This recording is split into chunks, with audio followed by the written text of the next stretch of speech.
Hey everybody, Argent here, and we're starting with our pre-election coverage of the Dutch and French election. So, for those of you who don't know, the Dutch election is tomorrow, and hopefully, unless something big comes up, we'll be able to start covering that tomorrow at 5 p.m. So, yeah. Let's see here. What's going on? Yeah, so yeah, that stuff is all happening. So we're just going to start off by talking a bit about what the current status is on the ground, and yeah. So do you want to start, sir? Because you know probably more about this than me. Okay. Do you know about what happened in Turkey over the weekend, or with Turkey and the Netherlands over the weekend? I heard something about it. I'm not entirely sure. Basically, all these Turkish people living in Holland started campaigning for Erdogan within Turkey itself. It's one of the huge ordeals that Geert Wilders is trying to revoke dual citizenship, and that's a thing that they can have there. So you can have Moroccans or Turks have dual citizenship with Holland. So all these people started protesting and stuff, and of course this is a big deal. They refused the foreign ministers, the diplomats of Turkey in Holland, to join in these, to have a political rally for another country within your own country, because there's so many expats there. And Wilders recorded a short video and basically said, "You're unwelcome, Turkey." I know that the current Prime Minister, Rutte, has said some stuff against Turkey, but pretty interesting. And then today, Erdogan came back and said that the Dutch are Nazis and responsible for the Muslim massacres that occurred during the Yugoslav wars. How? Because they were part of the UN force. There was a massacre. It begins with an S. I can't pronounce the name. I don't speak Bosnian. Srebrenica, I think. And yeah, the people in the UN there were the Dutch members of the UN there prevented, even though they would have been completely annihilated by the Serbians if they did so, and did not prevent the massacre of the Bosnian men there. And Erdogan compared them to Nazis. Something else that I noticed is, if you look, I'm not in the Netherlands or Holland, so I don't know what they're doing, but I'm assuming what's happening is the same thing they did to Trump. They're saying that what is this party again? Party for Freedom. Yeah, Party for Freedom, or PVV. They've been basically bombasting them, and supposedly they're saying in these polls that he is going below, and now he's not going to be the first party. I tend to think that this is bullshit, and I really think that all these Turkish riots are really going to help him. I really think that a lot of these polls of him being second party are bullshit, and I think that he'll win as the first party. Okay, there we go. All right. I was just trying to bring that up. All right, I'll just wait till that goes on screen. I brought up a poll, so hopefully there we go. Okay, so yeah, the latest polls have pretty much a statistical tie between the VVD and the PVV. For those of you who don't, we'll go through the parties in a minute, but at the moment, Geert Wilders is more or less in a tie with the center-right party, and I feel dirty even saying that. Do you know how elections work in Holland, or should we do a rundown of that? It's the Haunt method, I think it's called. Yeah, they use the Haunt method. They're a unitary system, so they use the D'Hondt method, and they have proportional representation, and they have 150 seats. So that means that any party that crosses a threshold of 2/3% will get representation. So this led to the crazy amount of parties, and this is very hard for people in the United States or in Canada to understand because we have a single district plurality system. So we have, in the United States, 2 parties. In Canada, is it 3 or is it 4? You would say. In Canada, we're like 3.5. Okay, so 3.5 in Canada. So basically, my prediction of what's going to happen is there's going to be a mass coalition against Party for Freedom, but Party for Freedom will be the single party. And this coalition is going to be extremely unstable. Party for Freedom is going to be the biggest party, I believe. But this coalition is going to be made up of multiple different parties to oppose them. And it's just going to fall apart because one of these parties is just going to end up being pissed off and call a vote for what's the vote called? Non-confidence? Vote of no confidence. Yeah, vote of no confidence, because it's going to be made up of at least 3 parties. The current government is made up of the center left and the center right. How interesting is that? I mean, That's you how have it real works in decisions Austria there. too. Yeah. Yeah, I mean, this is kind of late German. This is late democracy. Democracy isn't going to last much longer. It's not a very stable system. If I could want to do a little political science lesson. So what the D'Hondt method is, it's kind of interesting. Basically, there's kind of hard to understand for people who live in Westminster or American style, but each district has multiple members of parliament or multiple representatives from it. So what they'll have is there's multiple threshold. There's a threshold, and every time you hit that threshold, it will you get a seat. So let's be simple and say there's 100,000 people in a riding, and there's 10 seats up for grabs. For every 10,000 every 10,000 votes that the party gets, they get 1 seat. So if a party gets like 45,000 votes, they get, I think, 4. So it's kind of interesting. It's kind of a weird form of proportional. Presumably that makes more sense in a small, very homogeneous country. Which is what Holland was. All this immigration. Holland has never, in its modern history, it has never had a single party in majority. Holland's political system is notorious for compromise, for working together.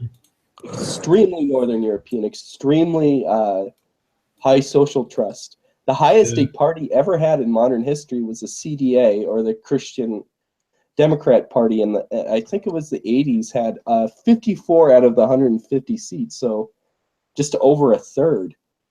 No party in modern history has ever approached a majority, and throughout their history, they always work consensus and compromise.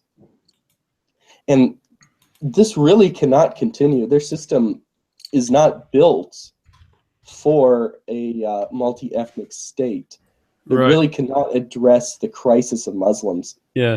Not only that, but also, I mean, it's a system essentially built, as you said, around consensus, which by default means that if a consensus is bad, then it will stay nonetheless. So the compromise that arises from this this parliamentary system means that the status quo is forever preserved, and nobody can be like a Trump and take over one of the parties and then just do away with all of the bad aspects of the system. Yeah, exactly. People say that I'm really white-pilled and so on and so forth, that I think that these systems are going to collapse. But if you really think about the way that the Dutch system is built, it's unsustainable. Really, in my opinion, just as over this afternoon, over the past few hours, I've read about its history and how it functions. It cannot be sustained in a prolonged existential crisis like this. Now, it's interesting in Germany and Austria, because this normally happens as well. In pretty much every Austrian election since World War II, the Austrian People's Party and the Austrian Socialist Party go into a grand coalition. So it's basically, regardless of who you vote for in Austria, you get the same government. Briefly, the Freedom Party was in coalition with the Conservative Party, but basically the EU just threatened them until they broke the coalition up. And yeah, and the same is largely true in Germany. For most of Germany's existence, there's been a grand coalition between the Socialist and Conservative Party. Germany did have one election, though, where they got the Conservatives got a majority government, and there's only one.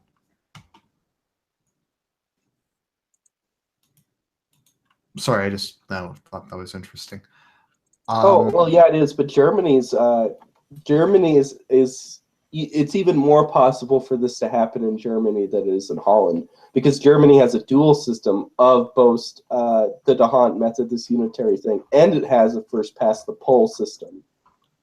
It's really complicated and pretty hard to understand. But Germany has even, I know it's ironic, but it even has a more method that can kind of allow outside views in a sense, because the irony of this is that the United States is like, no little parties can form up and everything, but the United States can allow the other parties to switch power, and there's no real consensus between them. But in the Netherlands, where literally anybody can create their party if they have 30 people, I believe. Well, it's the same party. It's the same thing forever. Like what winds up happening in Israel that also has a proportional representation is the cabinet's like almost as big as the coalition. The cabinet's like half the size of the governing party, because they have to have a coalition of like 7 or 8 parties, and let's see here, yeah, 7 or 8 parties, and they all kind of want a piece of the pie.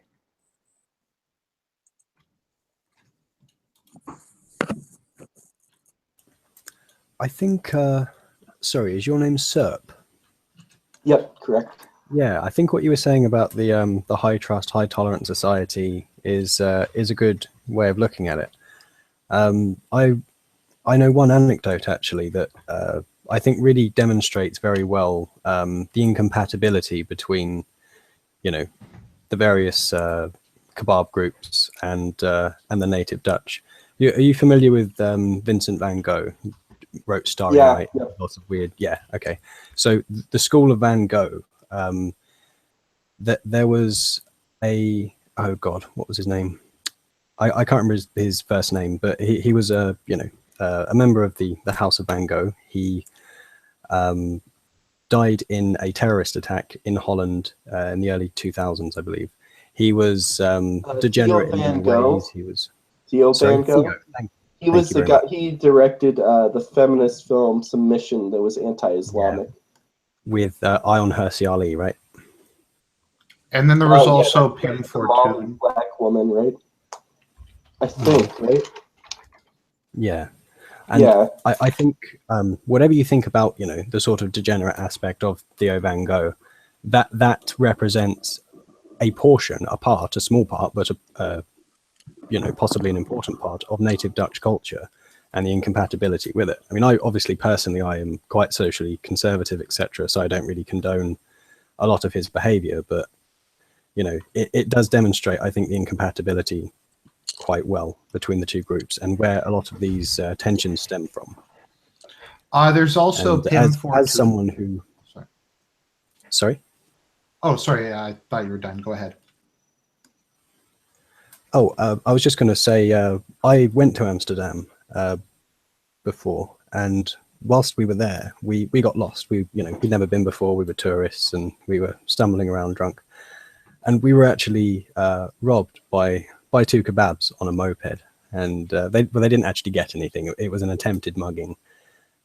But I can imagine if tourists don't know where to go and they get mugged, imagine what the native population go through day to day. Because in these high tourist areas, the police are very good towards tourists. They won't interfere with them as much because they understand. They essentially know the score. But Geert Wilders was mugged within his own neighborhood. Yeah, I'm not surprised. Yeah, and he's gone from being one of the most demonized names, brought up in the same breath as a Nazi on state news shows just a few years ago, and now today, he's seen as being relatively moderate for the public attitude. It's quite remarkable. Sorry, it's the same with people like Nigel Farage, Geert Wilders. Right. He's relatively moderate compared to the public attitude. Mm-hmm.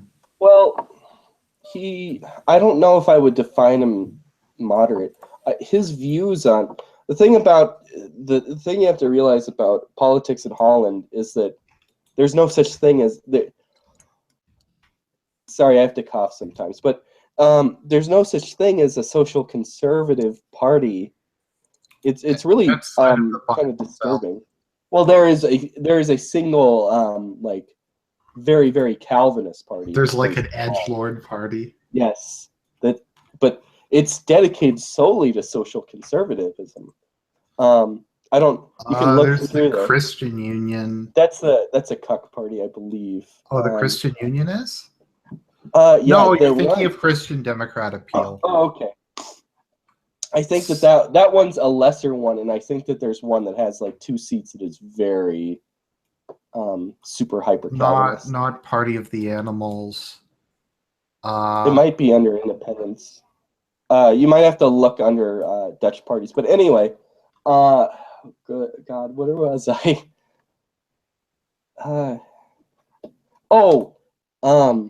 Here we go. Reform Political Party. Yeah, ideology. Christian right dominionism. That's badass. Yeah, they are. But from an American point of view, right? He is he is not socially conservative from our point of view. But I would say he's to the right of Trump on Islam. He's called Islam a totalitarian ideology. He does not differentiate between... Geert Wilders? Yeah, he does not. He's called Muhammad the devil and said that he'd be hunted down as a terrorist. Earlier today. Sorry, if I could just, before we get too off, when we were talking about Theo Van Gogh, I just wanted to bring up Pim Fortuyn. Yes. Yeah, he was assassinated as well. He was assassinated. He was the proto Geert Wilders. He was assassinated by a leftist because he was scapegoating Muslims, and he was called far right despite being an openly homosexual man. Yes, and Holland is pretty bad. And he was against Islam largely because it was against the dildo. Although apparently he became fairly religious near the end of his life, but who knows? Yeah. Well, do you know about how Geert lives his day-to-day life? Who, Geert Wilders? Yeah. Does he live in like a fortress? Yes, in 2004, he was under siege in a building when assassins came to kill him. And what's the Somali woman's name that's famous for all the feminists? Valia? I don't know. I know Harisi Ali. Yeah. Him and her were in this building in The Hague they were surrounded by assassins armed with grenades and I think machine guns trying to kill them. And ever since then, he has been under complete. He has to be watched every single day of his life, protected by all these people, these cops from the terrorists. Because in early 2000s, Holland, the Muslims just killed people left and right. They killed I mean, from that point on, from 2002 or 2004, they started protecting, but they killed Theo van Gogh, they killed Hans Jansen, and they killed Fortuyn. I don't know how to say his name. The gay. Fortuyn. Fortuyn. Yeah, Fortuyn. I'll just look up the pronunciation. Yeah, so like Holland is so dildo, they don't even like have a fake conservative party. The main center right, or should I say center right party is People for Freedom and Democracy, which is a liberal party. So it's not even a like fake conservative party, it's just a liberal party. Then we have the Labour Party, although I think the Labour Party is actually like semi against immigration, bizarrely enough. Well, that's probably to salvage some working class votes, isn't it? Or is it the Socialist Party? I forget. One of them is. They have two major. The Socialist Party is a former Maoist party. But what I was going to say is that his restrictions done by the police are so severe that he can only meet his wife once a week. His entire life has been destroyed for saying what he can say. And it's pretty hilarious, too, because some people are going to say he's a shill. So in the comments, he's a Jew lover, he's a Jew, da, da, da, da, da. And he does like Israel. Well, I mean, I'm pro-Israel, and I've been pro-Israel like. Well, yeah, I meant forever, pretty much. But you have to realize is that he's been under multiple hate speech ordinances. They've been trying to throw him in prison. This guy that was, the fifth and the third biggest leader, the third and fifth biggest member of parliament at various times, and they've tried to throw him away. Just this December, there was another hate speech hearing where he got condemned, but there's no sentence against him. Yeah, it was that when he said more or fewer Moroccans? Yeah, for attacking Moroccans, they tried to throw him in prison. Yeah. The first time was just against Islam in general. The second time was against Moroccans. Today, actually, linking back to him being more extreme than Trump on Islam, that's definitely true. Just today, it was on his Twitter.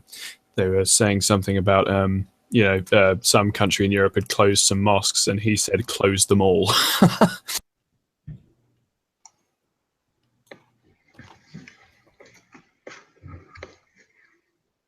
He wants to ban Islam, and he said some very, very wild things. Obviously, these things cannot be done, constitutionally in the Netherlands, whatever that means, right? Whatever they define the Constitution to be.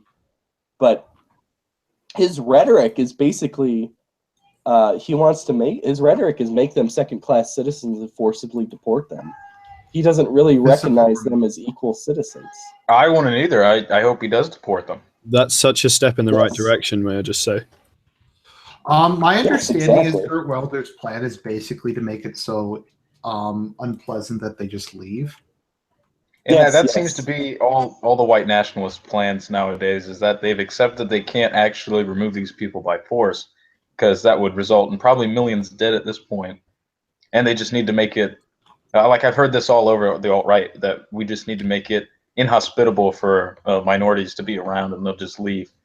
Which I'm not sure I buy that, actually, but I'd say that once, since a lot of them are just here for welfare and they don't even like being here, to be honest, once a lot of them, like if you were in Saudi Arabia, right, and then you noticed sort of a changing tide, and you noticed huge numbers of local Saudis were like, I'm not too sure about this law, I kind of want them out.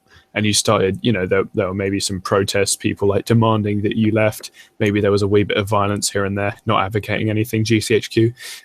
Then, you'd get the fuck out. And I reckon a lot of people, when the time comes, would follow suit. And the only ones left would be like radicals who literally want to Islamize the continent. Yeah, I generally agree with you, but I would add the caveat that I think it's more of a process. So, you start off with a light fist, you start off with honey and then move to vinegar. So incremental suppression. Oh, kind of. I would say incrementally. Sorry, Argent? No, I'm just saying incremental You start with incremental suppression, then you go to physical punishment, then you go to physical removal. I kind of think with the case of African Americans in America, at least, I don't think that kind of stuff will work. I mean, I don't think these people really.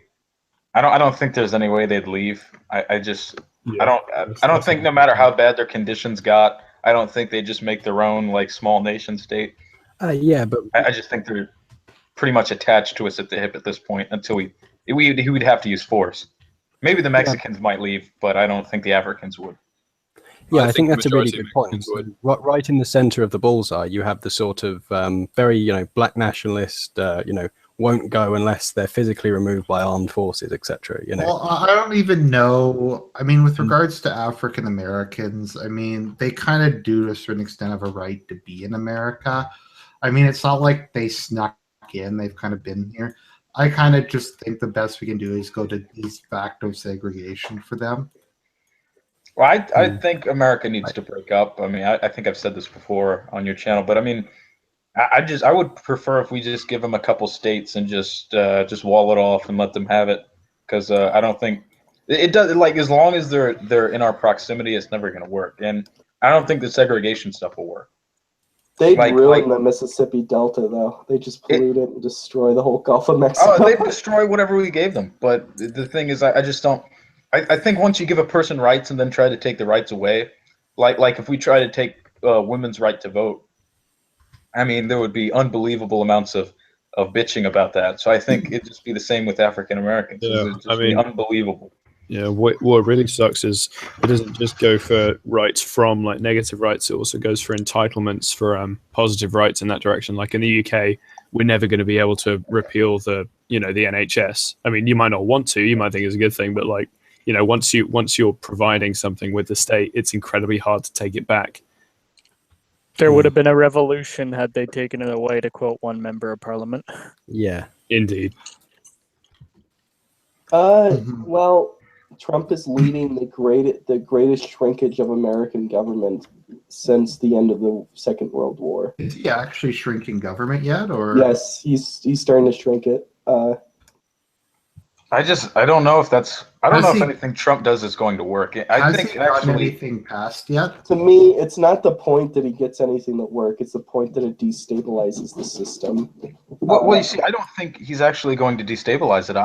I'm of the opinion that what Trump is going to do is just prolong the collapse if there was indeed going to be a collapse. I think what he's doing is just going to maybe give us 2-3 more decades, and that's probably actually worse for us. I don't think so. He's going to stabilize the demographic situation somewhat. No, I think. Well, we'll see how far he gets. You have to realize that the United States, the discourse in the United States is insane right now. I think it's insane in all of the Western nations. If this continues and gets worse, well, yeah, but if this gets worse or it continues the way that it is, he won't be able to get anything done. And the more that the government can't get anything done or sustain anything, less stable it becomes. Would you say America is like one of the most divided between, I guess, what we call the far right and the far left? I don't even think there's a far right in America. Like, well, I mean, kind of. Republicans are substantially to the right of pretty much any other like mainstream Western party. I mean, when you compare them to like European Western powers, but I mean, are they actually far right? Do they? Well, they don't. Depends what you mean by right wing. Like the Trumpists, like his faction. And I guess, I mean, I know a lot of Trump people who think if they put on a red hat, but they're still pretty liberal, that they're far right. I mean, I don't think. I just don't think there's really like representation of actual far right ideas in the mainstream at all. Like the conservatives, what are they really conserving? They're just conserving liberal gains from 2 decades ago. Like the parties are just fundamentally, their first premises aren't right. So you have to kind of view the Republicans and the Democrats in generational die-offs. So when the baby boomers die off, discourse within the Congress will be much different. You can see, well, I keep wanting to say Sean King. Is it Steve King? Steve King's recent compliment is pretty great. And what was it he said again? Did he say something edgy? He Yeah, said he Geert said- Wilders is absolutely right. We cannot maintain our societies with other people's babies. which is fucking incredible. I mean, that's such a step in the right direction. That's not even just like something on like Trump tier, like presenting civic nationalism. That's a direct argument against civic nationalism. I mean, I don't even. Civic nationalism is like, you know, essentially saying, yeah, I want all these nice things for another person's fucking babies. Well, a lot of the West is basically the children that are being born now. The minorities of the future are going to be eating their lunch. I mean, there's a lot of I honestly don't know why anyone is doing this. I mean, these people. I know a lot of the lefties don't have children, but it's just so cucked. It's so suicidal that they're just throwing away their nations and wealth for people who they have never met and don't know. Their and have birthright, no really. relation to them. It's a birthright. Can Yeah, we shift this back to Holland and France? Sure. I'd like to talk about France, actually. Yeah. Yep, good. I was just about to ask that we would transition to it. Before we leave Holland, I want to hear what the other people's predictions are of what the government will look like. Okay. For what? What do you mean? Well, who do you think? Do you agree with me that what is his name? That Mark Rutte is going to maintain being the prime minister, but it's going to be multiple. It's not going to just be him and the Socialist Party. It's going to be a third party, probably the Christian Democrats, and it'll be a pretty CD should change from Christian Democrat to Christian Dildo. Is there a country where the Christian Democrats like aren't complete shit? Well, no, Christian democracy essentially does just mean sort of conservatism for social democratic European countries. It's the same in like Germany as well, right? What do they say? It's Christ without the cross. It's Are they even explicitly Christian anymore, or is their name just a vestige? It's just kind of just a bromide sort of semi-conservative like thing that it's just moderacy, complete moderacy with no real standpoints. I think just before we transition into France, I think the primary difference between Europe and America would be Trump was able to some extent, gather the I suppose what you might call far right elements of the Republican Party and get them to support him. Whereas in other European countries, you know, we've really fractured party wise because, you know, you can't get anything done except through the party system in America. Whereas in the European system, if you want to reform anything, you really have to essentially start your own party if it goes against, you know, fundamentally what the party is in aggregate, what the party wants. you know, Like I know this might be conservative split. I know this might be I a bit do of a. Oops. sorry. Sorry, I'll wrap up really quick. I do think that dichotomy has created a system whereby we do now have far right movements with their own parties and with their own large networks. I mean, particularly in Eastern Europe, but you know, I suppose to an extent things like the Bloc Identitaire movement across Europe, you know, and the youth movement as well, the youth wing of that Generation Identitaire, which got quite a lot of media. But also in, you know, Poland, places like this, we do have a lot of far right movements with their own parties, with their own spokesmen, with their own ideas and their intellectual spheres. And in fact, that's how, you know, the French intellectual right got moving with people like Guillaume Faye and Alain de Benoit. In Eastern Europe, it's not even the far right; it's just the normal right. Like it's more of an actual right, like a genuine right. Like his law and justice isn't really like they don't really seem like what I'd call a radical party, or like they don't have any fascist or like super populist or like those kind of aspects to them. They just seem like an actual conservative party. They're like, we actually believe in Catholicism, and this is what a government that believes in Catholicism should look like.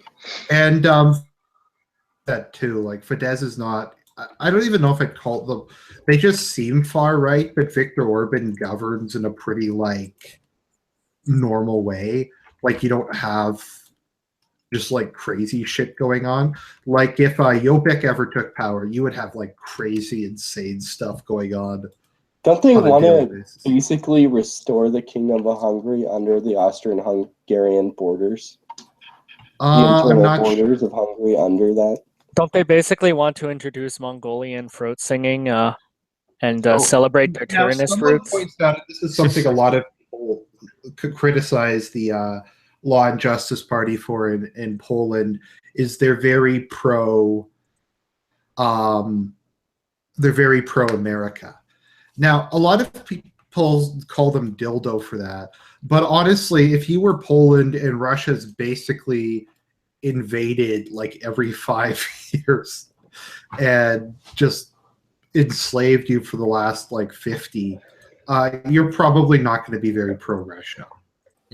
Yeah, I mean, if any of you guys watched the Identitarian Ideas conference in Stockholm recently, it was a guy from Estonia.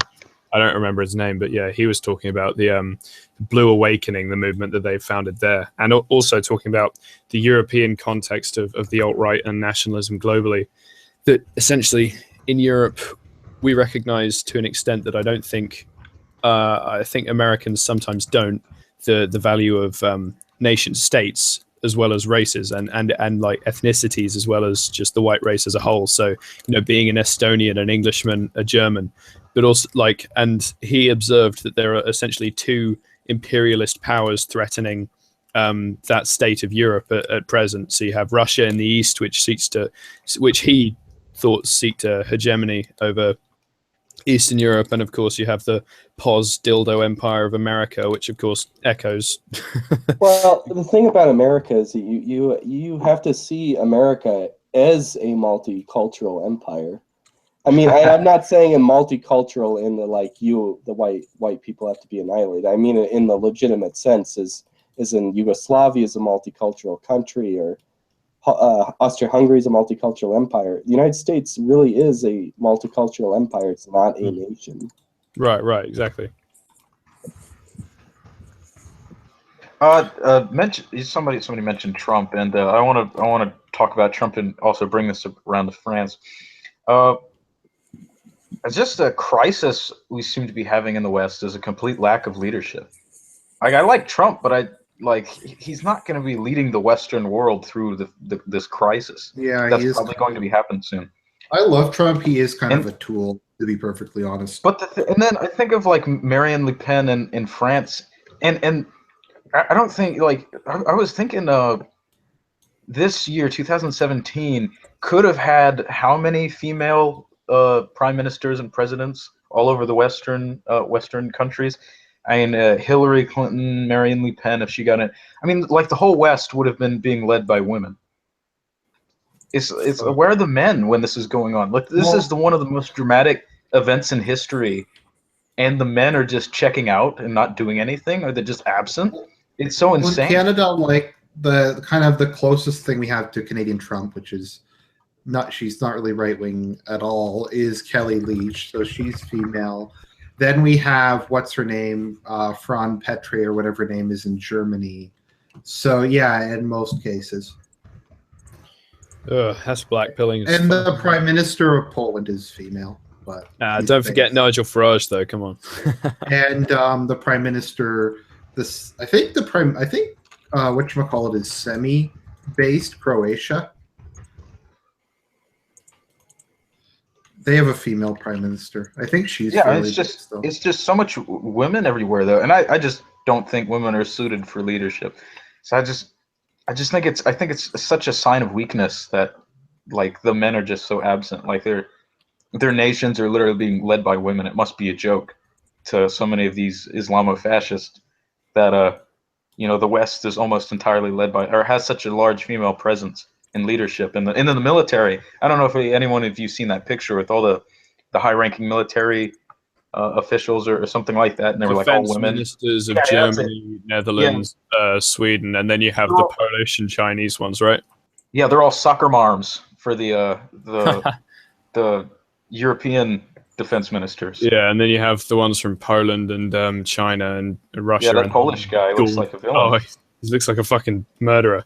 And then you have Mad Dog Mattis. Based Mad Dog Mattis. Ayla, do you know who our defense secretary is? I don't actually know, but my favorite Mad Dog Mattis quote is, "I wasn't afraid because I knew my God is bigger than the other guy's God." What is his religion? I actually have no idea. He's a Dominionist Christian. I'm not Oof. joking. Yeah. And for those of you who may not know, Dominionism is the more extreme branch of the evangelicals. Yeah. Is it Calvinist or is it evangelical or both? See, I I think don't know it's that isn't much it about like Pentecostal or like? Oh, no, well, I think there's both types of dominionism. But anyways, no, like fight, like get into a fight with Otis Mattis. He would kick your ass, and I He'd mean, eat you. he would beat the shit out of you, and then you have these women who's like, oh, okay. I mean, It it just looks goes- like the HR managers at my store. I mean, you know, that's what the defense ministers in Europe look like, and that's what all of these women leaders look like. They're like your high school principal. I mean, they don't have any that. Yeah, it just goes against all of our history, right? Even before fucking civilization, the tribe was not fucking led by women. The defense of the tribe was a solely male occupation. So why the fuck have we inverted this as soon as we, live in houses? It's fucking stupid. I know it must like piss some women off and some people on the right that hear this, but I mean, I just can't accept it, honestly. I just see it and it's almost silly. It's almost comical. Yeah, I think we still haven't really lost the sort of tribal mentality in a lot of our psychology. I think it's very, very deeply ingrained. And I think you can see this whenever, when our sovereign, our queen's sons served in the military, there was a lot of public pride in that. It was, almost something instinctual. And now they're off banging mulattoes in California. Yeah, there's a lot of... Yeah, exactly. But it was something that we didn't really need to think about. But I think just with regards to female leaders, I mean, females have been... the first, what a lot of people would consider the first king of England, Alfred the Great, his daughter ruled the kingdom of Mercia and defeated the Vikings several times, things like this. We've had and Matilda, the daughter of Henry I of England. Elizabeth I, of course. Elizabeth I, of course, reigned as a sovereign monarch. Yeah, I can think of dozens. Should we circulate towards France, though? I think everyone's. Yeah, I think what it is female politicians, because there's a much higher standard on them because men don't naturally respect them. They need they need to just really step up and be tough as nails. Can we get into Le Pen then? Well, that's kind of what we're talking about. I'd like to get into Marine Le Pen, if you know what I mean. I was just about to say really. She's kind of a single mom. I don't know. I don't think she's going to win, by the way. Le Pen. Well, I'll give my prediction. Basically, it depends.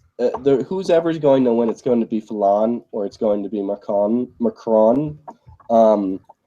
Macron is the scum of the earth, the most disgusting human being there could possibly be. Could you maybe go into a bit of detail about that? Because I don't know anything about him. He married a 24-year older woman who was his high school teacher at the age of 18 or 19. And he's not ugly. Okay. He is Justin Trudeau and Merkel had a baby. No, to be honest, I mean, I have such distrust and disdain for most politicians. Like, I automatically assume they're probably sacrificing babies and drinking your blood. So didn't you say someone said he was like Justin Trudeau? The 2-round system and what you think will happen? Do you guys? So in the French elections, they have 2 rounds. They have a first round because they have multiple parties, right? And they have to cross a 50% threshold, and if they don't, then it goes to a second round where the 2 biggest people fight. What routinely happens in all these systems, because they're designed to keep the people from having control, or the right-wing party or whatever from gaining. Maybe at some point they're actually designed to keep the communist parties from winning, ironically, and now it's biting back. But so there's a 2-run system. Whoever gets second place against Le Pen is going to go up against Le Pen and probably win because everybody will vote against Le Pen in the second. Yeah, it's strategic round. voting. The only ones I've seen where she wins is if she goes up against, if the socialist candidate comes in second and she goes up against him, then Which she is might have a almost chance. impossible. Sorry? But I see it's possible if Marcon wins and then the Muslims blow shit up in between the 2 weeks. Then she could win. Marcon is, I believe he's also gay. I was listening to the Daily He's gay, Show. but he married a girl who's... He married a girl that's 24 years older than him. Well, Probably he was a got pedophile married, so that's kind of relationship. weird. It's probably a beard. Well, he Well- got married to a woman who probably couldn't even have kids. She had 3 prior kids in her previous marriage. Oh! Yes. That's incredibly He's- disgusting. Yes, he's a very, very loathsome and disgusting creature. Okay, I He is just the like head to of make a general. I just like to make a statement when we call people cucks for having married someone with women, children for a previous marriage. We don't mean that for widows at all. That's a completely different situation. You're not a cuck. Only Tom is forgivable. No, I mean you're not a cuck if you marry a woman like a widow and you adopt her kids and you basically take them as your own kids. That's very different. But That's I just very wanted to noble. say A lot of it, a lot of it is mindset. Like with the widow, the husband didn't leave her; she didn't drive him away. So yeah, it's more about the quality of the woman. I still want to do it. To be honest, I'm pretty sure at least like. Still not your biological children, so it's still a little bit not.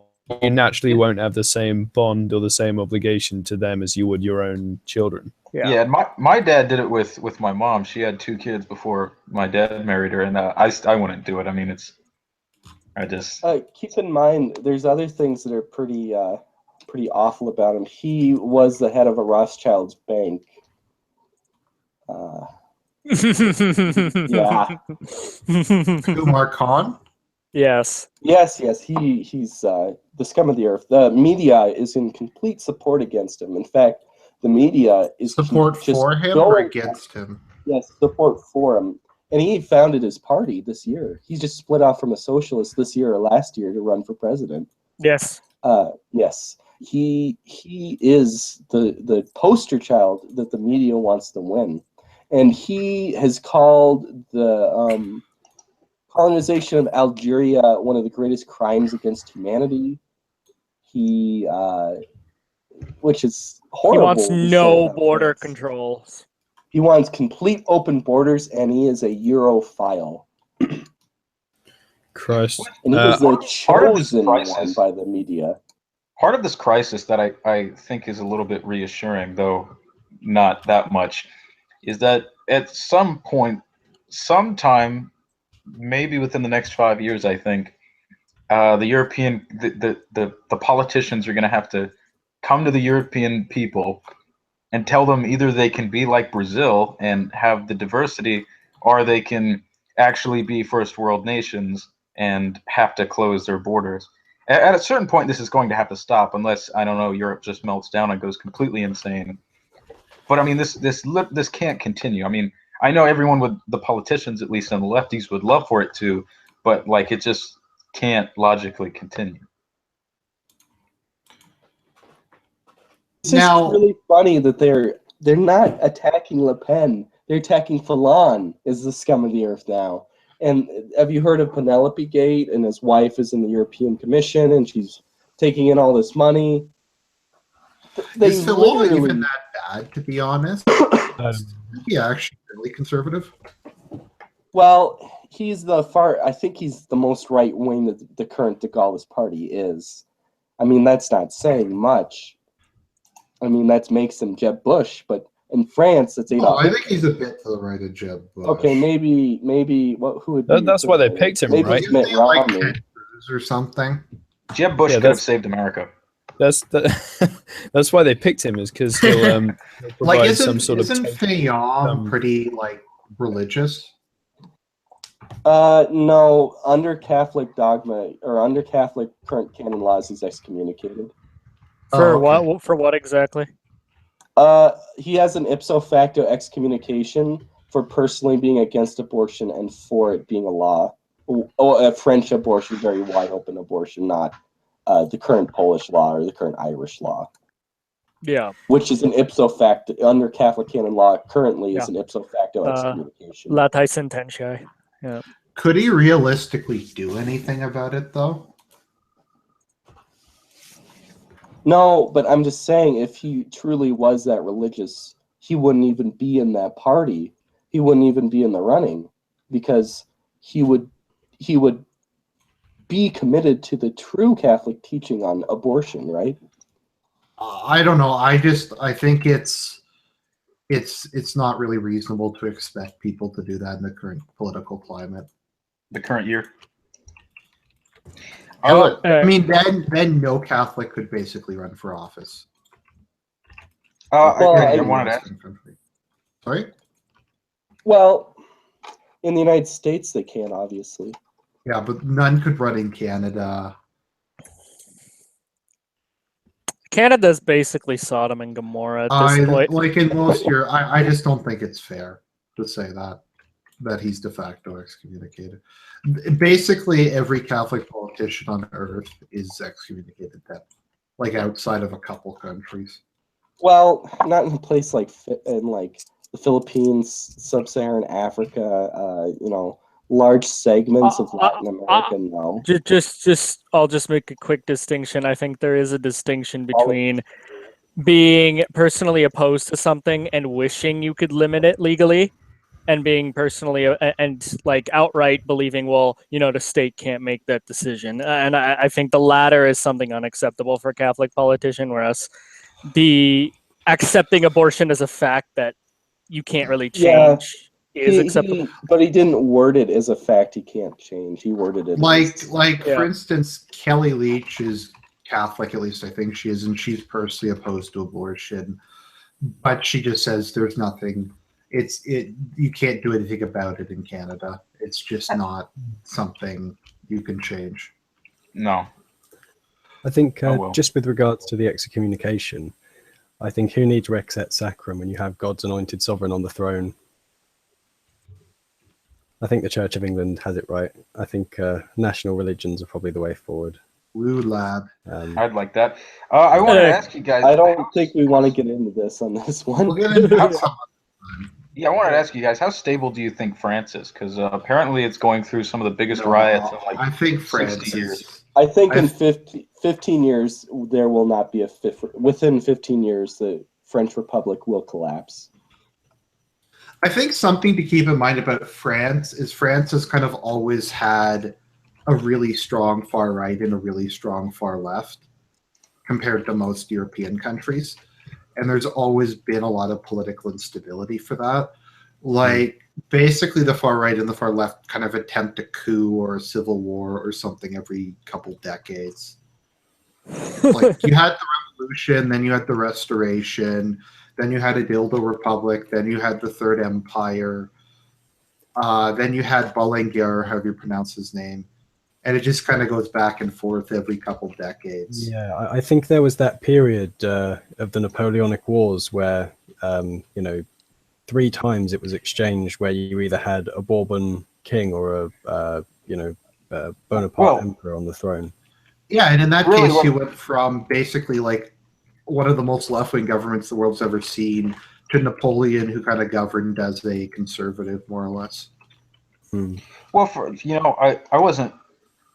It would be okay if French people were like, fighting French people for control of France. But the thing is, at this point, there's a large, maybe around 15%. I'm not sure. They blocked the racial statistics, but indicating from the amount of non-whites being born from like sickle cell testing and stuff like that, it looks like the next generation is probably 30% non-French or black or Muslim or African or whatever. So there's probably a lot of immigrants in France, and that probably is going to change up the dynamic if there's ever open fighting in the streets. Like, I don't know how immigrants. I'm under the impression that there are probably several European nations that are probably never going to be restored from the demographic problem. Like I think France and Sweden are the most fucked, to be perfectly honest. Holland is really, really fucked too, but Holland's like small and they're in cities. France is a relatively big country. I think if a civil war is going to happen in a Western country, it's going to happen in France. Yes, I really do think France is going to have a civil war. Also, you have to understand nationalism is pretty prominent in France compared to a lot of countries. Even if it is kind of often a dildo variety, but the French have keep in mind, France is one of the 2 countries that voted against the EU constitution.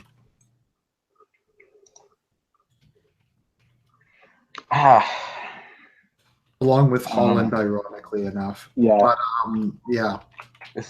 Things are looking pretty bad. Actually, I'm not sure. I'm not sure we're going to be on the winning side of this. This is the West. Like, I know, Argent, you say a lot that we're not rich enough to be stupid anymore.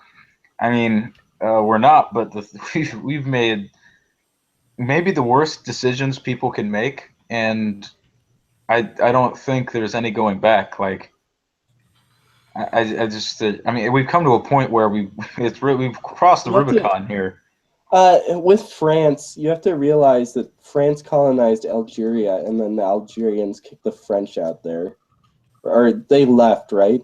So there can be similar population transfers with France. There's a historical precedent there, and I guess France could move to the Middle East, and the Middle East could move to France.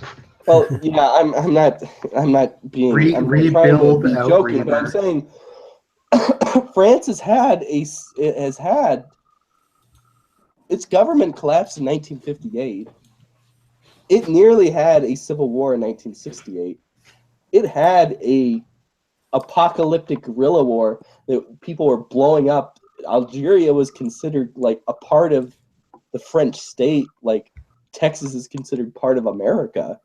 I mean, hey, Cole, your camera's on. I don't know if you want to dox yourself. Antifa might get you. Okay, there you go. Didn't notice that. Is my mic working? Yeah, it's working. It is now. All right, thanks. Oh, no problem. What were you saying? Oh, I think that France is a country that will have a civil war. People always say, you know, they're just going to lie down and just take it until the end, and you know, it's just going to be South Africa or something, and then it'll just end. But this cannot be sustained. Their political system cannot sustain this. Yeah, and I know it's not sustainable because I'm under the impression that there's probably going to be one of the nastiest collapses coming up maybe in world history, and not like, I don't think it's going to be Mad Max level, but I think it might. What might happen is a permanent Great Depression for the West. Something that is really on the horizon, I think, and I think we're going to see it in our lifetimes. I think the very nature of work and just how the West lives is going to change pretty drastically, probably in the next 20 to 30 years. And there's a lot of forces building up, and I can't comprehend it all really. But the thing is, like, I'm not worried about like if it was French people killing French people, as horrible as that sounds, at least they'd be French in the end. But this is a demographic thing, that this is permanent replacement that's going on. I don't think the French people have the stomach to remove kebab at this point. Yeah, but Le Pen has all the UFO. She's dominating the UFO. Yeah, but here's the thing. Le Pen in the overall polls is like, I think like 1/3, like a little over 1/3 in the general election. She really needs to, I guess, expand her horizons. I mean, in the first round, she's targeted to get about 26% of the vote. So that's 26. I think it'll be higher from, what is it called? Suppression. Okay. Sir, I wanted to ask you, is monster vote going to be in effect? I don't think monster vote. That's what I was going to get to, because people were saying that. Yeah, I think that there's going to be a higher turnout for her, and I don't think it's going to be 26. I think it's going to be like 30, 32 maybe in the first round. I don't think it's going to be 26, and it'll probably be higher than the polls predict in the second round, but I still think she'll lose. Currently, I think the Dutch election is quite close. I think Wilders has a shot at winning. He's going to win, but the way that the things, because it's a parliamentary system, he won't have a seat in the government. All the other parties will create an opposition government against him. Which is what happened in Sweden, where the center-right party preferred to lose power rather than let the Swedish Democrats have any participation in government. People are too stubborn to actually compromise in politics. Yeah. Too stubborn to survive. Let me think. Who's the least fucked country in Western Europe? Denmark's up there. Spain. I'm actually under the impression that if Scotland would succeed, then, or whatever the hell you call it, they would probably be. Well, I know they're lefty, but they're pretty homogenous. Yeah, Ireland is just as homogenous, and it still has all the arms in it. Part of why they want to leave is so that they can bring in more immigrants, because the UK doesn't let them bring enough in. Maybe Iceland too, from what I know of Iceland. Well, Iceland is just remote. There's two things. If you're talking about like politically, Italy is the best. Why is Italy the best? Because the 5-star movement and parties dissolve. Aren't they left wing? Yeah, but they'll leave the European Union and they're against immigrants because they're pro-gay marriage. Though. Yeah, I guess I'm saying in terms of like survival and as a political system, Italy's the best. In terms of like demographics, right? Ireland's still 96%, and Ireland is armed to the teeth, so they can start killing people because the Troubles. How's Spain from the Troubles? A lot of people are saying Portugal, but they're not really white to begin with, so. Spain could work. I mean, they've had a long history dealing with the Moors.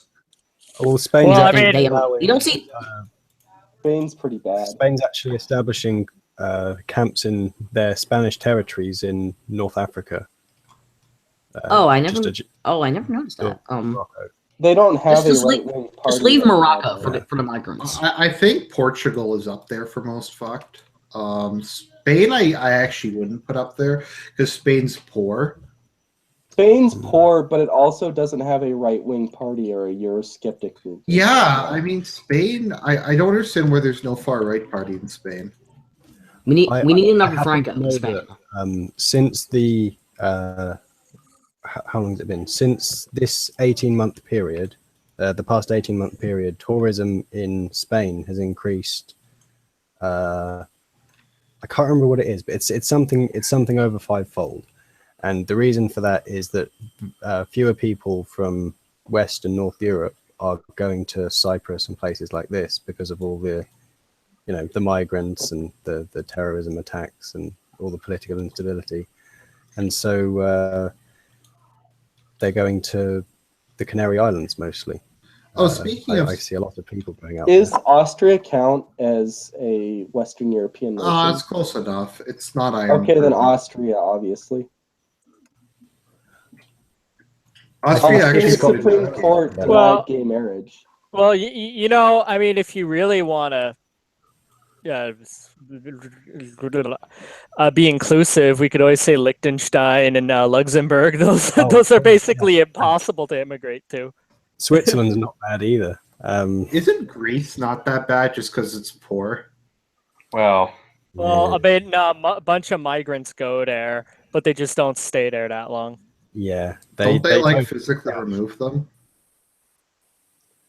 Well, they totally trashed Thessalonia. They were raiding people's houses and swarms of them. I saw footage of it. It was. I love the footage of Golden Dawn like attacking them at the mark. I got like two things. I want one guy in the chat, the live chat.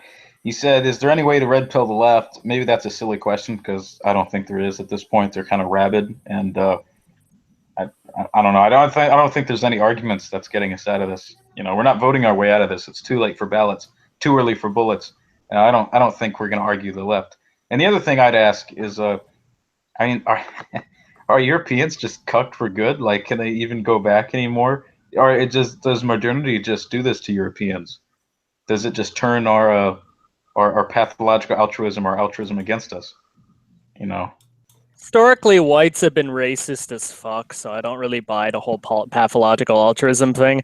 I think it's more that we've had this kind of shit hammered into us from a really young age. No, I actually tend to Also, disagree with democracy. I'm saying modernity. exists. Like, I know whites have historically been pretty racist, and not as racist as a lot of other races, I think. But maybe modernity has uniquely done something to whites. No, even if you look at our imperial days with the white man's burden, and it's we've always had this element to us for sure. There is something in that, and I think we are the least genetically ethnocentric people, right? Seamus, do you have anything to say to that? I think the concept of a pan-white race genetically doesn't med well with the concept of this kind of like idea of pathological altruism. I think that Northern European Protestant nations have it to a certain degree. Slavic nations and Mediterranean nations and Catholic nations, no. No. Slavic nations are super low trust. Yes. They're like almost as low trust as some African countries. I don't really count Slavs as white. They're part of the pigs. The what is it? Mediterraneans are kind of in between. I mean, there's like a scale, and like Southern Italy, Southern Italy has really low trust. Well, the thing I was thinking Italy as a whole. Well, really, what it comes down to is the Hagenal line. So, like, Western Europe is high trust, and so is Northern Europe, but Eastern Europe is lower trust. Yeah, I've been trying to figure out how the Mediterraneans have lower trust too. I've been trying to figure out, have different areas in Europe been whiter in the past, and there's just been changes in demographics due to that's something of a meme. Conquest? I mean, there definitely been some stuff. Like Spain was definitely the genetic data. The genetic data shows a change of about 2%. You have to keep in mind, first off, the majority of the invasion force in Spain was Berber, not standard Arab, and this was like before they would have been mongrelized, if they were mongrelized at all. And second of all, there wasn't a mass migration. In fact, Spain was the least popular place for Muslims to migrate to in the entire Islamic world because it was actually the most dangerous and the most violent. Yeah, I think the North African admixture in the southern region more closely matches the Berbers that were native to the very southern peninsula. Well, I still think there's probably been some demographic changes because I hear a lot of Romans and Greeks being, well, maybe not Greeks, but Romans being described more as white looking. That's just a complete meme. Well, I'm not saying it's real, but I'm under the suspicion that it's probably. I think there's some truth to it. I'm not saying they're just darker because it's hotter there. Northern Italy was certainly Celtic, so was northern Spain, but Greece certainly wasn't. Yeah. I mean, the Greeks the Thracians were, but they never really did anything of worth. Yeah. To be quite honest, it needs to be noted. Whatever Arab admixture there was in Italy, at least, was counteracted by the massive amounts of Germans who came. About 200,000 Lombards, for instance, and many Normans. Italy has become even more light-skinned. The Lombards never took Sicily. They went as far south as the Duchy of Benevento and Spoleto. Yes, but there were several Normans who colonized the area. I did a debate on this. There were less than 700 Normans. Really? Colonized Sicily, yeah. Oh, okay, thank you. Do you guys think Slavs can be made to be high trust? I kind of think it's an irrelevant question. Yeah, well, it kind of is. It's kind of an autistic question because, like, anyone who isn't a white nationalist listening to us, we're just going to sound like straw man versions of white nationalists. No, like I don't really care. Like if theoretically Italy is like 1% African, I just don't really give a shit. I trolled some renegade people one time by trying to say the Swedish weren't white because of their Siberian admixture, and they actually believed me. I've had several people, like 3, not that many, but maybe they were trolling, but they said that Nords were the lost tribe of Israel, And Oh, Yeah, that's that's Christian identity. Yeah, that's and yeah, an whites are actual the secret religion. Jews, and I- I don't know.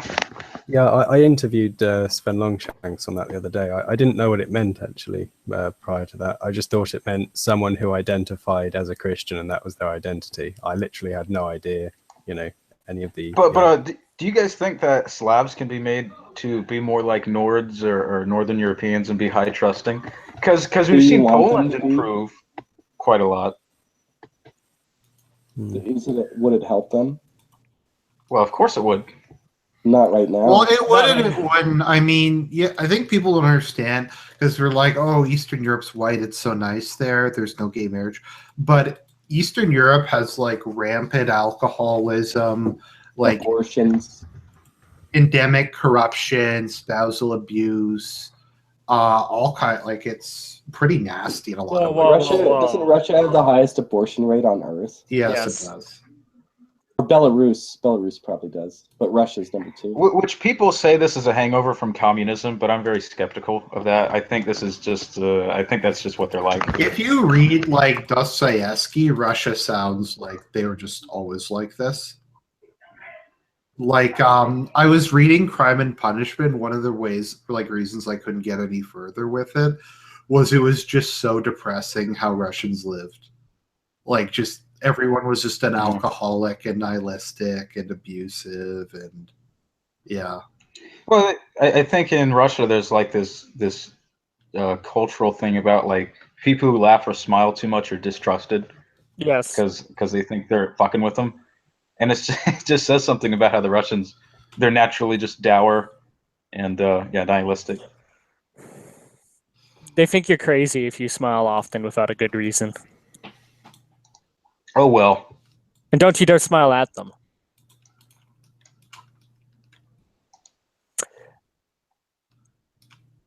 Keep in mind, if Sweden collapses, everything hits the shit all over the place at once. Is Finland on the least fucked list? Finland's Finland's up there. 96%. Estonia too. native. So, sorry. What did you say, Serp? About Finland? Finland is 96% native Finnish right now, I believe. Yeah, and the rest of the non-Finns are probably Sami? Swedes and Sami. And Estonians. Yeah.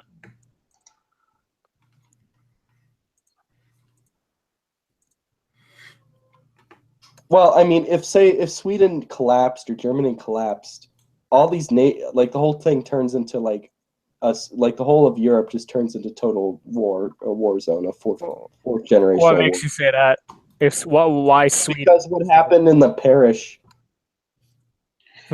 What happened in the Paris terror attacks where they ran to Belgium?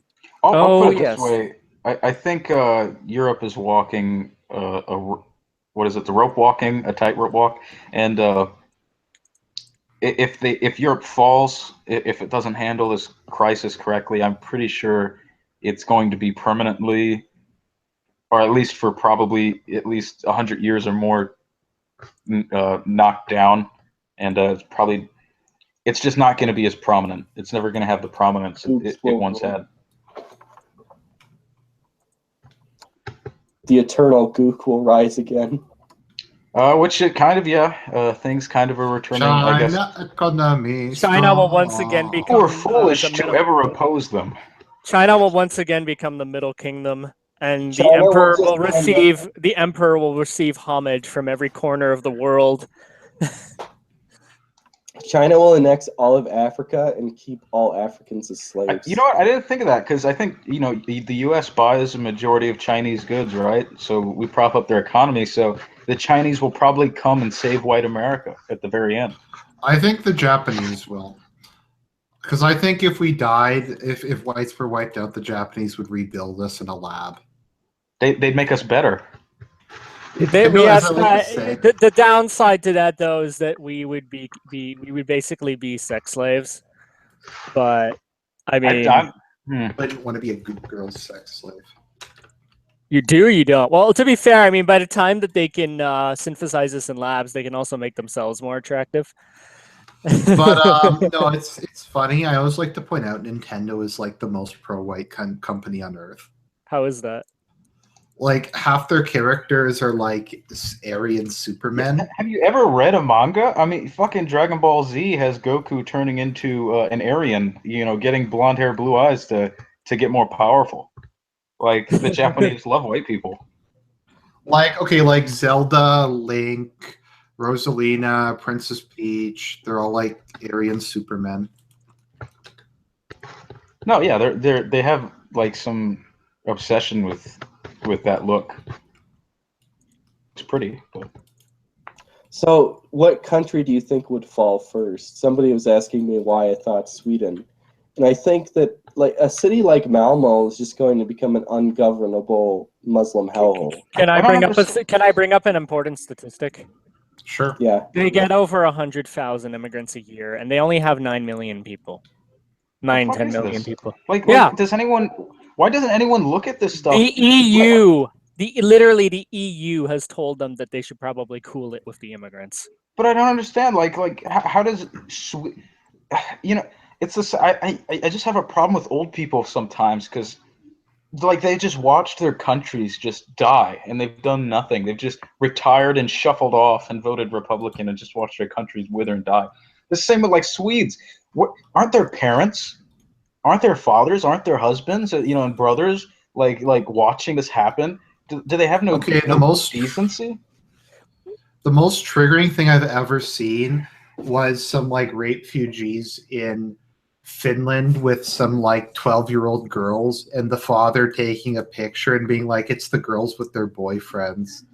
And I just read so hard. You have to keep in mind how controlled the media is in these countries. And I think a huge thing that affects people, and this is not often talked about, well, this is not often given its proper name. It's called pluralistic ignorance. It's where you believe something, but you think, and everyone believes that thing, or a lot of people believe that thing, but none of them know that everyone else believes that thing, so they keep quiet about it. And one of my big questions recently was, are we cocked or are we suffering from pluralistic ignorance? Which is bigger at least? I think pluralistic ignorance is up there with white altruism. Sorry, Sam. How in so? my book, at least. I think it's an obscure metaphysical, like, weird idea to me. Really? Because it's actually well documented in the psychological. I mean, it's real, but I don't think that it can account for the annihilation of a people. It's certainly not on its own, but I do think it contributes.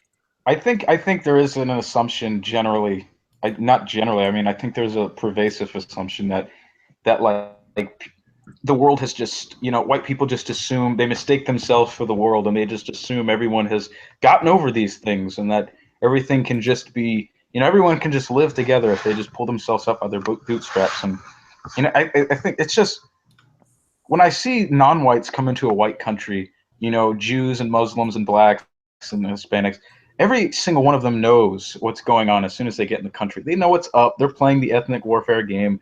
The Jews are writing their subversive articles. The Muslims are leeching off welfare. And the whites are the only ones that are ignorant to this. They're just completely oblivious to this stuff that's going on, when every other group automatically knows what's going on. And the whites are going to have to learn. At some point, they're going to have to learn. It's just whether or not it's going to be too late for them to save their societies. As I've said, I think the locus at the center of all of this is feminism, because the purpose of feminism is basically to cut off the balls of white men. Because I think if like we didn't have female votes, I think males naturally don't like this kind of stuff. Like it pisses them off. And like, if you didn't have female suffrage, I think the migrant crisis would have been resolved by now. I don't think it ever would have happened, actually. Yeah, it never would have happened. I think that democracy is in the Enlightenment. Yeah, this Enlightenment people idea. Are insulting cats in the chat. Do you have anything to say about that? And men who own cats? Actually, I hate cats. They're like so useless. Get a dog, a man's animal. If I didn't have a cat, I wouldn't be here today. Get a dog or a lizard, crocodile maybe. I would be a blood spatter on a wall if I had no cat. That's deep. I think some people are asking about Germany. By the way, we were in some of Germany's super fucked. In the upcoming German election, it's looking like the Socialist Party's going to win. It's gone from the like Merkel winning to being SPD. Yeah, the SPD has apocalypse. overtaken them now. From bad to worse. I don't even know anymore. Man, what you know what? I guess World War I must have been the biggest mistake in human history, because it's probably going to lead to the it's probably the extinction of most European ethnicities, actually. No, I think I don't even think Italy's fucked. I mean, if Spain forms a right-wing party, when all this shit comes down, Spain can leave, Portugal can leave. If the NRA and one of them just starts blowing, if the troubles begin again, then they'll start killing kebabs. Ireland can survive. It's UK, France, Belgium, Holland, Germany, Denmark to a minor extent, but they can build a wall, but Denmark will probably get ran over. Sweden and Norway. All the other countries in Europe are completely fine. The Swedish Democrats are actually pretty based. Well, the thing about the Swedish Democrats is that they're destabilizing the system, which is pretty awesome. Because if Party for Freedom wins, oh, sorry, not the Swedish Democrats. The Danish People's Party. I was thinking of. My bad. Oh yeah, Danish People's Party is pretty awesome. But you have to realize, when you have these highly representative parliamentary systems, and the biggest party has no representation, every single party is against you. That delegitimizes democracy. Mm-hmm.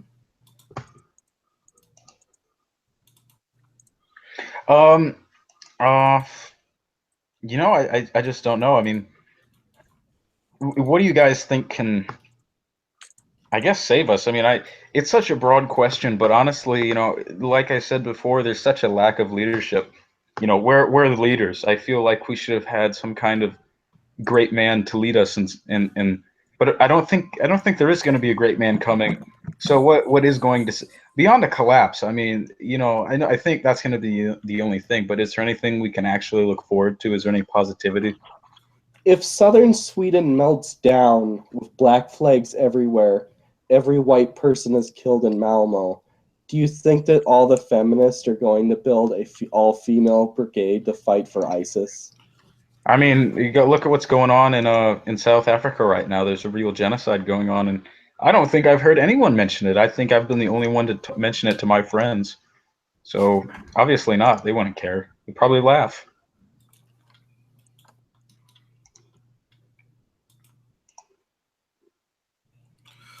White genocide. But yeah, I don't know what to say. I wish I could tell you something good. But genocide is going to turn hot in South Africa by the end of the decade, most likely. Yeah. Zuma has declared that he wants to steal all the property from them. It's pretty and hot he wants right to now. Dictator for life. Well, no, I mean they're going to start killing him, and like it's going to be. It's not going to be armed assailants. It's going to be the state killing him soon. That's just a paranoid neo-Nazi conspiracy theory. No. If anything, this last decade has proven that the slippery slope is indeed probably the most true thing. I have a question. What has the right accused the left of that hasn't actually been a slippery slope? I can't think of it. Like, remember when they said, oh, gay marriage won't affect straight marriage? Remember that? I just realized that even the vast satanic conspiracy of child sacrifice is true at this point. No, there's actually a book. What is it? Oh man, I can't remember. But there was a book talking about this, and it's just it talked about huge. A bunch of political parties all over the world who continually have these like weird child conspiracy things connected to them, and it's just a little too. It's just too big of a coincidence. Like I'm pretty sure there's probably Moloch, a cult to Moloch sacrificing children, and Planned Parenthood it's probably something insidious at this point. Well, Yeah, Trillian, there was think that about- thing I showed you with those Episcopalians blessing the abortion clinic. Oh my God. That's Oh kind God, of it. which, convinced you that hell was real. Yeah, that actually changed my mind about hell. Can you explain it? I don't know what you're talking about. Okay, I have to put that video up. Okay, let me find this. It was one of the most horrifying and Here, I'll put a link to it in the chat, and I'm gonna read some of this. Fortunately, Good Old Life site captured this, so I'm just gonna read some of this. More than a dozen. Go ahead. Sorry. Religious leaders from a variety of denominations gathered last week to support abortion and bless the Cleveland abortion facility.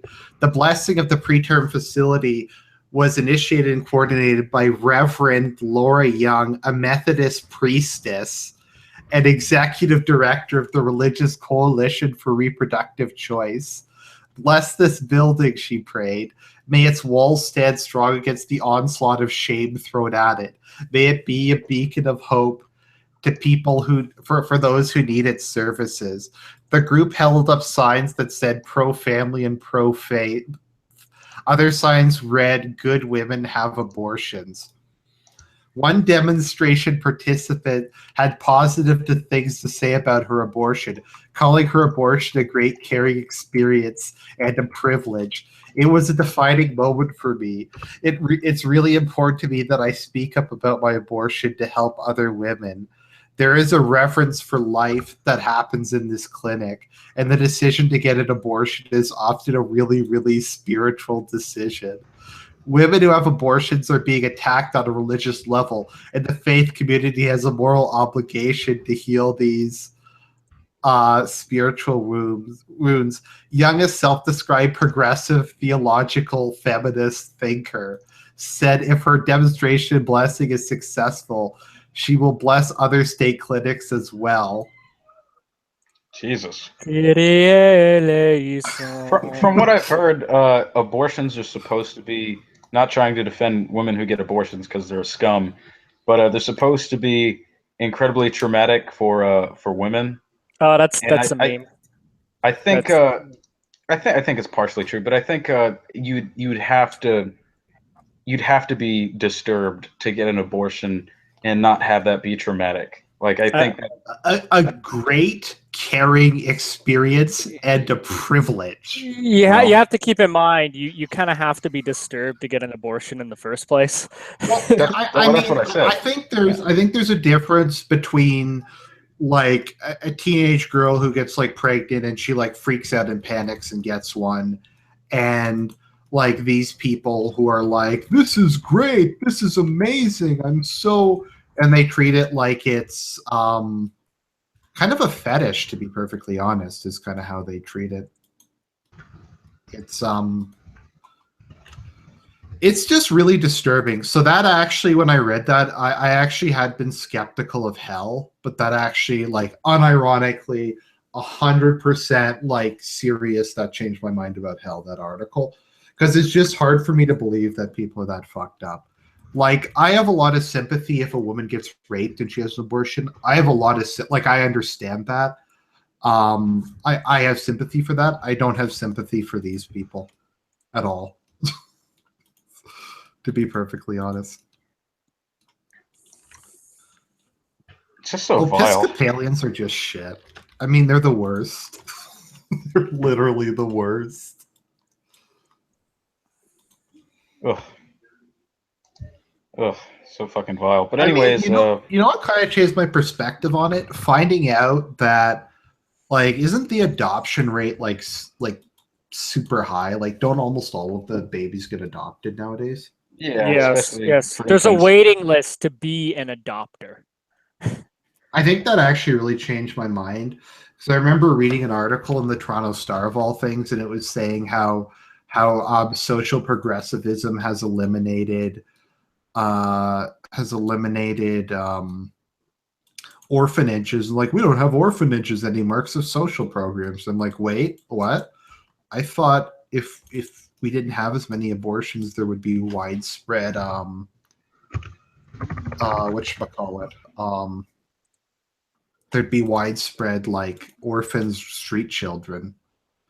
But it's I don't know, like that just bothers me. Like that thing really disturbed me on kind of a profound level. Incidentally, orphanages are much better than foster care. Much better than single mothers, probably. Yeah. Nice. You know, that's another thing we should mention. What do you think about the whites becoming, I guess, more African Americanized, like the increased fatherlessness and the broken homes? Because I actually come from a broken home myself, and I know a couple people who have split parents and no dads. So, what do you think? Do you think that's just going to get worse until it's fully African American? Yeah. Ooh. Only God, yeah, that's a black pill. Only God can stop it. You better hurry, because I hope he does. It's getting pretty bad. Well, it's this year is the 100th anniversary of something pretty important. So, this thing called Fatima, the sun did a little dance in the sky in front of 70,000 people, the biggest recorded miracle in human history. And then the seers of the miracle predicted future events to a T, or whatever. I don't know. I have mixed feelings about Fatima. Argent, just a small diversion, but you talk about Vatican II a lot, and I tried to find out what that was about, and I couldn't. So could you tell me real quick? Okay, maybe Sir could answer this better than me. Okay, so in 1958, there was a. Do you know what a papal conclave is? Not really. Okay, so was it a papal conclave or was it an ecumenical council? In 1958, there was a sustained chaotic papal conclave, and it resulted in the election of John the 23rd. John the 23rd then called forth the Ecumenical Council of Vatican II. He said Vatican II would not address any dogma, and it would be a purely pastoral council. The council was called despite Pius XII wanting to call a council to condemn communism, and he was advised by all the cardinals not to call a council because widespread chaos would happen, and the whole church would basically explode.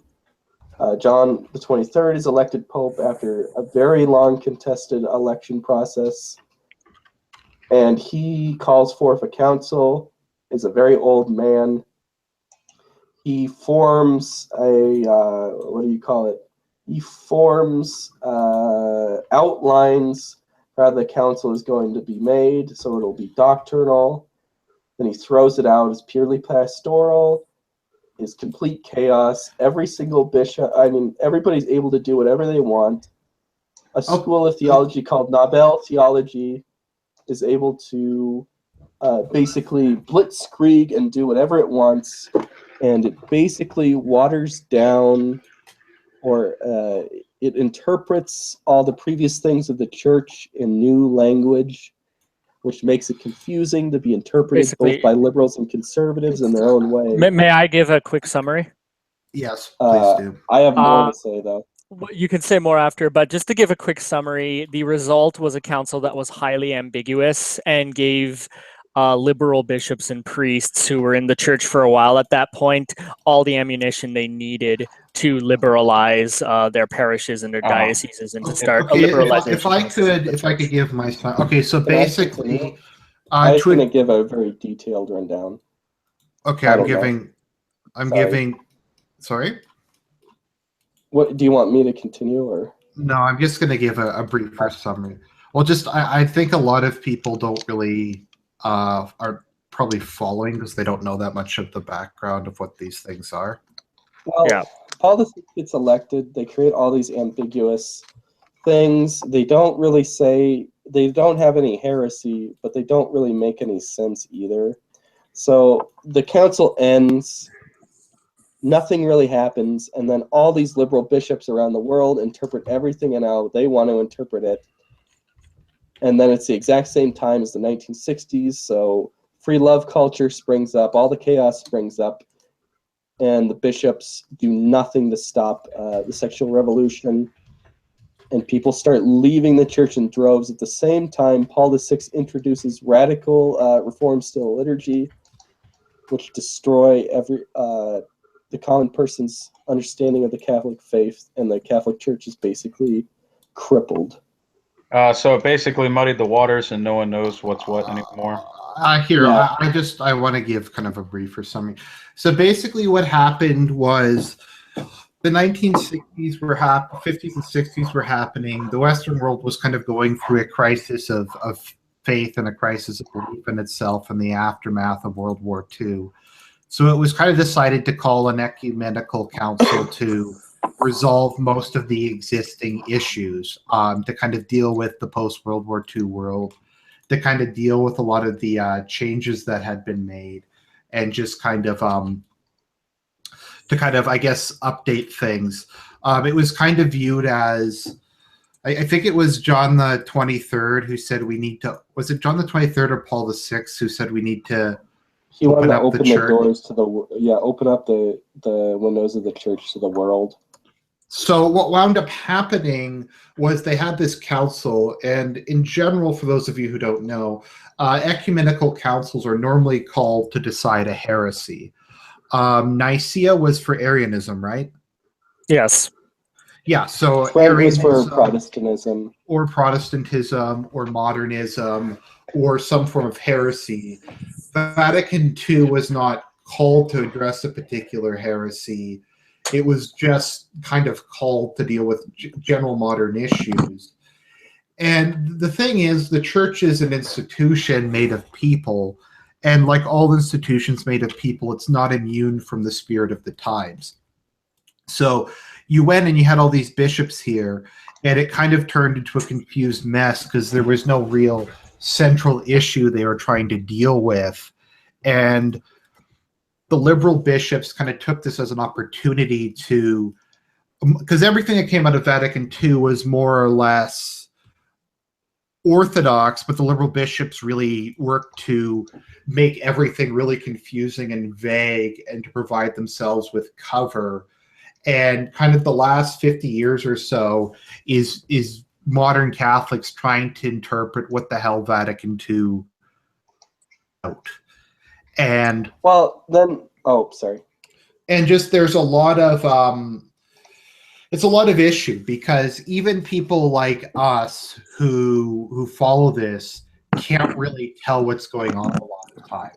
So you have like bishops in some parts of the world who are basically almost like performing gay marriage and saying abortion's okay, and parts of the church are in de facto schism with one another.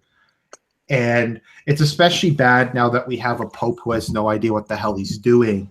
So the church has just kind of been in a state of anarchy ever since Vatican II. And the issue is it provided just a lot of ammunition to the kind of to the liberal wing.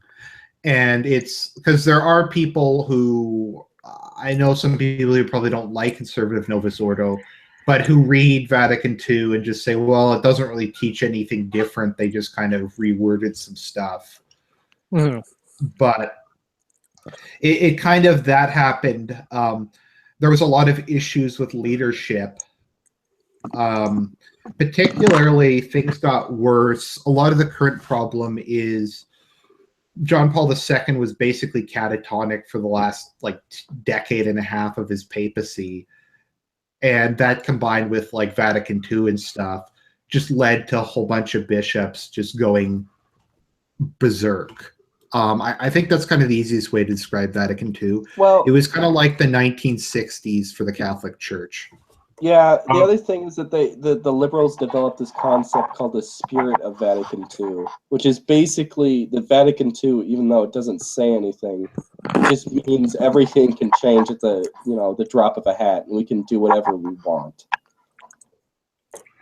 Do you think the church was, I hear a lot of people talk about, a lot of people are afraid that Islam might become a prominent religion, like Europeans might convert en masse to Islam because of the irreligiosity that most Europeans have. They might cling to something that actually isn't too cucked and has a presence.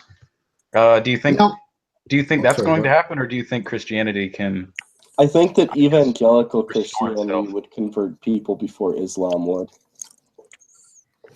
Yeah. And you're seeing that in a lot of because the Catholic countries that were hit the hardest by the various, I don't know what you call them, it's a combination of stuff. You had a lot of homosexuals joining so they could molest kids. You had the KGB. You had a lot of kind of communists joining. And the countries that were hit the hardest by kind of this new wave were in Latin America.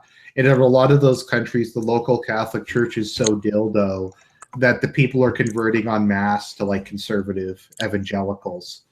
In the Low Countries and Germany are just completely destroyed, those churches, by Vatican II. One of my friends is converting to Catholicism, and he's one of the only converts in the entire country that he's in. Yeah. Now, in Canada, we actually have a lot of converts to Catholicism, mainly among immigrant populations.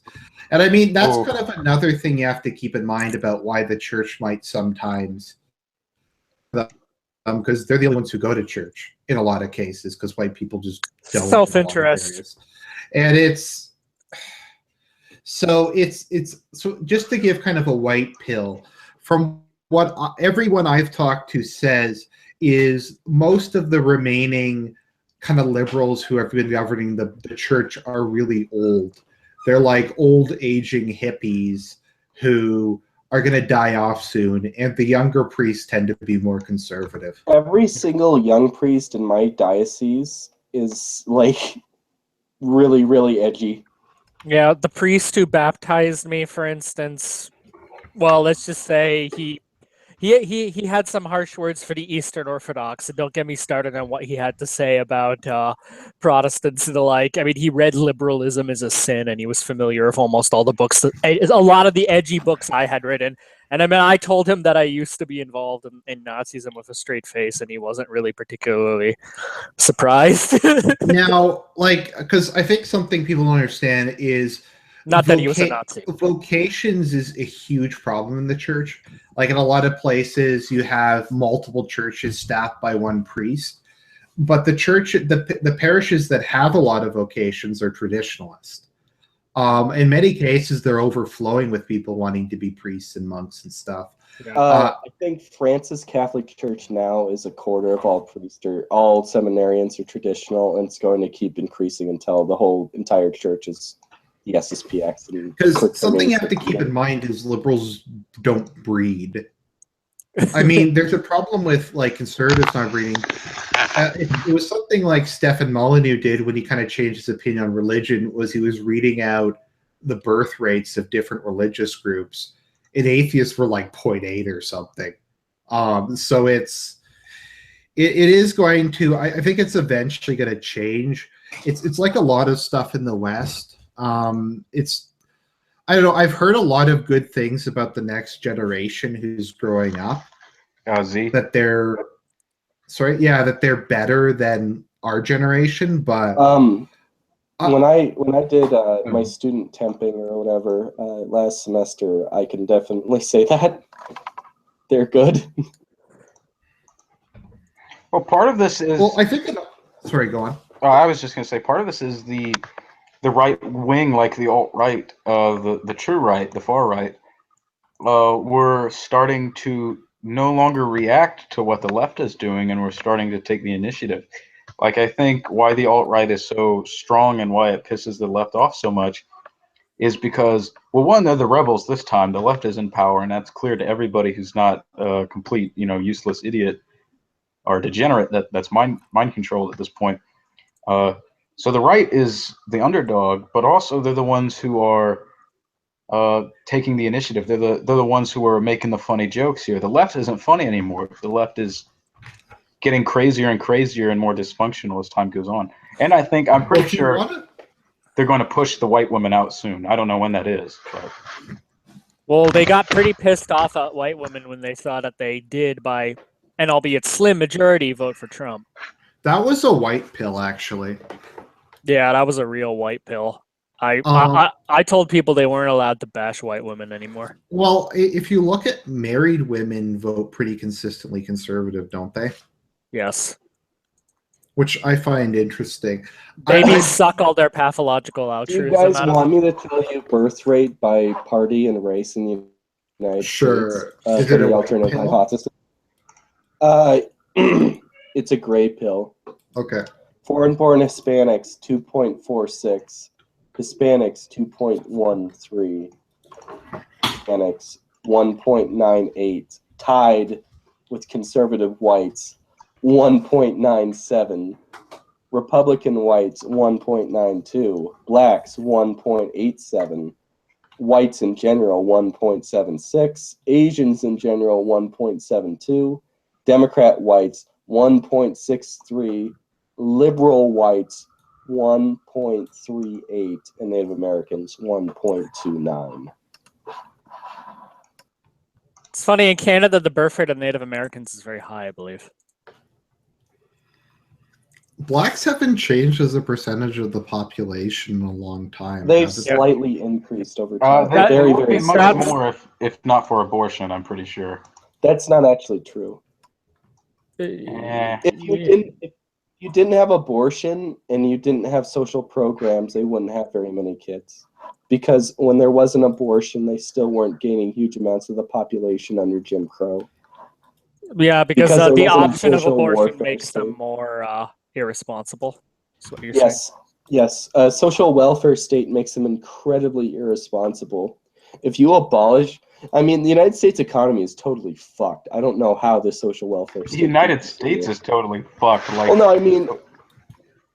Like, how are they going to have babies if they don't have food? You know what? That's one of the many questions there's no answer to, and I guess we're just going to keep throwing trillions of dollars at them and hope it works out. It's funny. The United States economy is going to collapse soon. I hope so. Well, it's kind of the funny thing is, America has a much more generous welfare state than Canada does. It does. Canada has kind of a threadbare welfare state compared to America's. Yeah, we do. Like, to get on healthcare, yeah, but our health is system really is hard. so much shittier.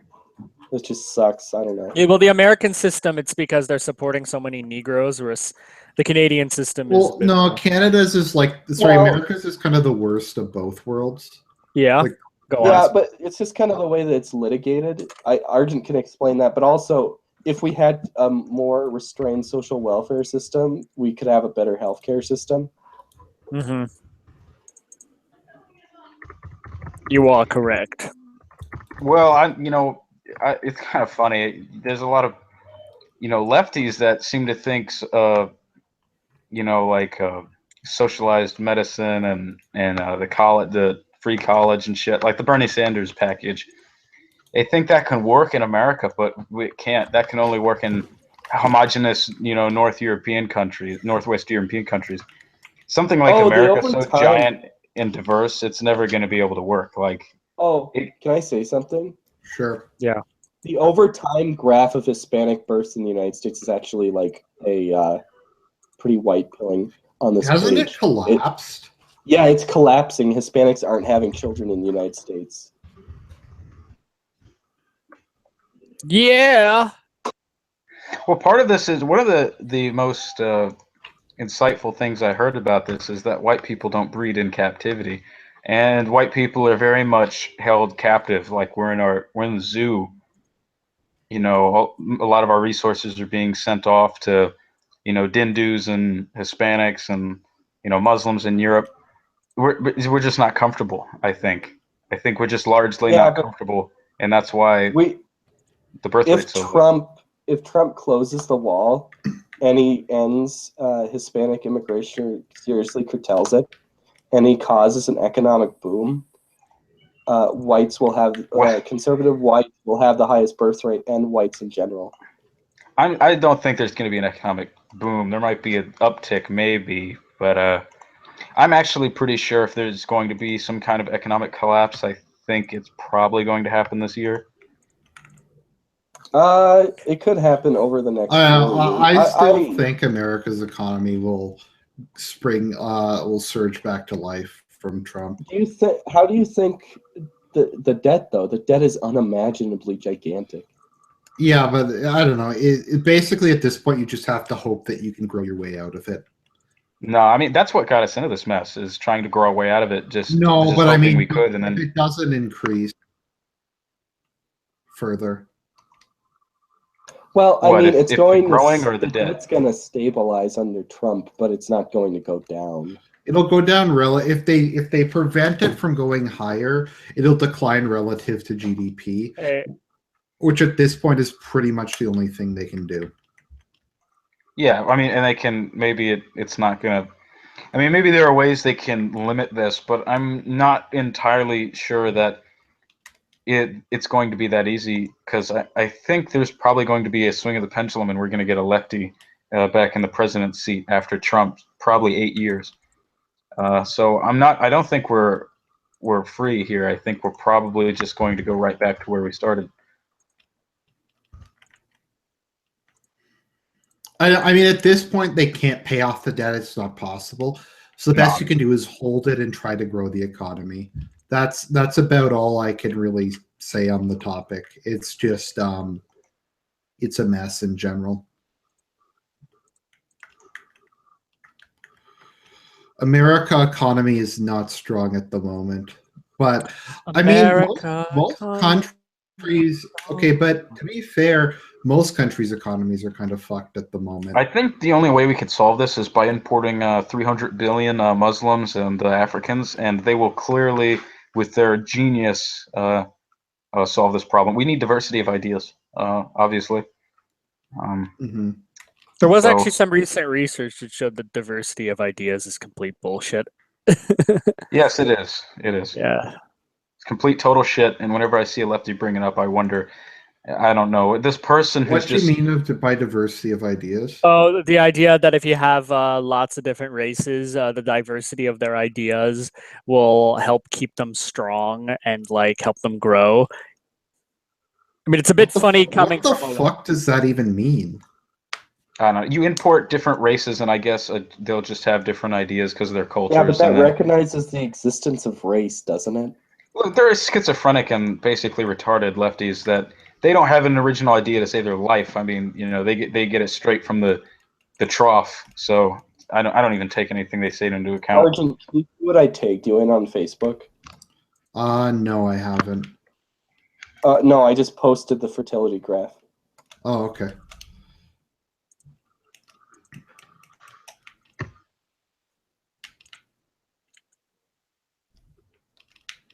I'm going to send the link to if you want to have people look at it on the chat or the live stream.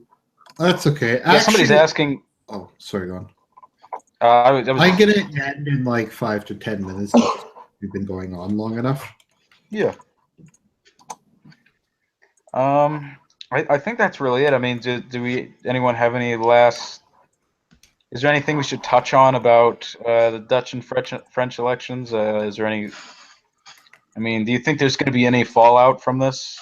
I don't know. Yeah. There's fallout right now before it even happened with all this Turkish bullshit. And Turks are the better Muslims. No, I guess Tunisians are the better Muslims. Well, I mean, I didn't say they were the best. I said they're the better ones. They're better. I find it ironic how like Moroccans are like so shitty when they're the better Muslims. Tunisians are a lot better than Moroccans. I'll give you. Are Tunisians the highest level of Muslim? Why are Tunisians like okay? Because they're descended from the glorious Carthaginians. They're really secular, in my understanding, and their Islam is more moderate and secular comparatively. Yeah, and secularism in the Muslim world is a good thing. Well, I refer to Islamic secularism as not like beheading Christians, is like what it means. And that's literally all it means. Yeah. Usually Islam is still the state religion in those cases, for instance. Mm-hmm. They just don't behead people. It means that you're allowed to repair your churches. That's what modern Islam is. You're allowed to repair your church. Are you not in Turkey? I don't know right now. Turkey doesn't use Sharia, right? No, it doesn't. Well, then you should be able to repair church buildings. Turks are crypto, though. Turkey's like the most crypto-Jewish country in the world. Just because they're always like, we're totally European. No, we aren't European. No, we're whatever. Obviously not European. I don't know why people fall for that. I don't know. Anyways, guys, I think I'm going to terminate it here. It was good to have you all on. So have a good evening, everybody. And we'll meet back tomorrow at 5 p.m. to cover the French election, Dutch election.